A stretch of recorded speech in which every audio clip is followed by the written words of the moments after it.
Well, so the Shadow Business Secretary, Kenneth Clark, has warned that the International Monetary Fund may have to be called in the event of a hung parliament. On that subject, the Liberal Democrat leader Nick Clegg has dismissed advances from Labour on political reform, saying that Gordon Brown has blocked it in the past and that he's looking desperate now. Labour sources are playing down Gordon Brown's call for a progressive alliance against the Tories. Here's our political correspondent, Gary O'Donoghue.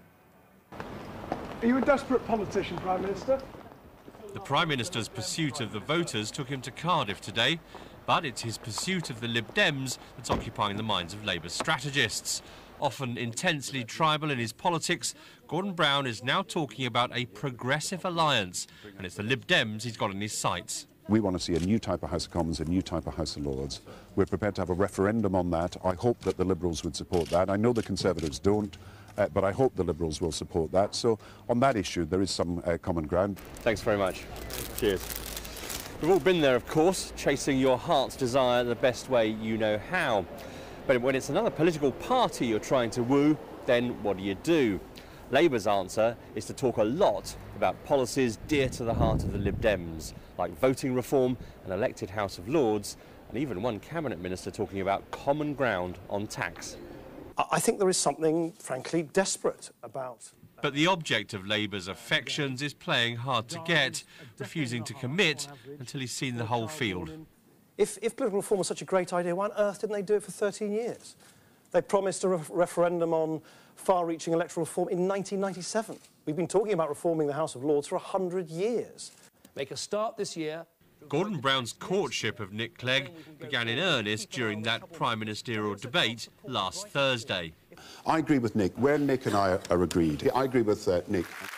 And now that Nick Clegg's performance has led to such a bounce for him in the polls, Gordon Brown's loving strategy is likely to continue, even though that may upset some in his own party. Morning. Right. David Cameron was in Cornwall this morning talking about his own version of new politics. But back at Tory headquarters, one of his senior spokesmen had some dire warnings about the consequences of a hung parliament.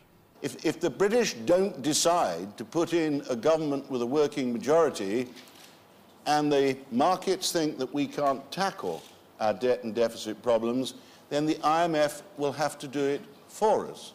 That will be the view outside. Nick, can I give you that, please? It's in the back of a cab. But today, a small slip-up for the man of the moment. Nick Clegg handed an internal Lib Dem memo telling him to be more like David Cameron, which had been left in the back of a London taxi. New politics, old mistakes. Gary O'Donoghue, BBC News, Westminster. Well, the nationalist SDLP have launched their election manifesto in Belfast this morning. The party currently has 3 seats at Westminster. The leader, Margaret Ritchie, said the SDLP would create more than 40,000 jobs in Northern Ireland over the next 5 years and aim to broaden devolved government. We want more economic independence from Britain and ultimately our own taxation and welfare regimes. Northern Ireland needs to be able to control more economic levers and retain the gains made through better economic management. We believe in devolution, so we want more of it. Broadcasting, telecommunications, fisheries and pensions too.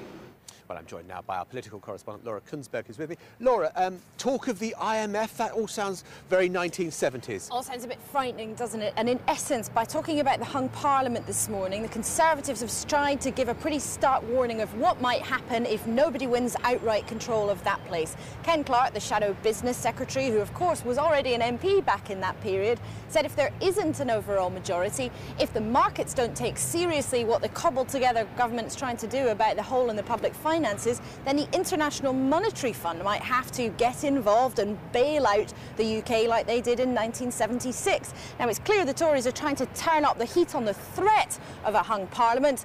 Labour sources, though, have dismissed this as, well, this is what he would say, but Ken Clark should know better. Alistair Darling, the Chancellor, has said it looks increasingly desperate.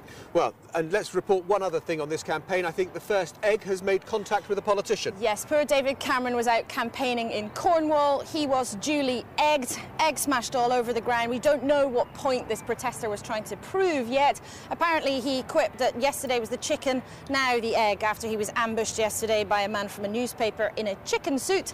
This might not necessarily be a bad thing. Some viewers might remember that in 1992, John Major, who was not looking too good in the polls, was egged in Southampton just before the election, and the sympathy he got from that, in some people's eyes, is what enabled him to hang on. OK, Laura, thanks very much indeed. And that is it from Westminster for the moment. Just to let you know that you can hear from the three men who want to be the next Chancellor in a live daily politics debate hosted by Andrew Neil and the BBC's economics editor Stephanie Flanders. That's at 2:15 over on BBC.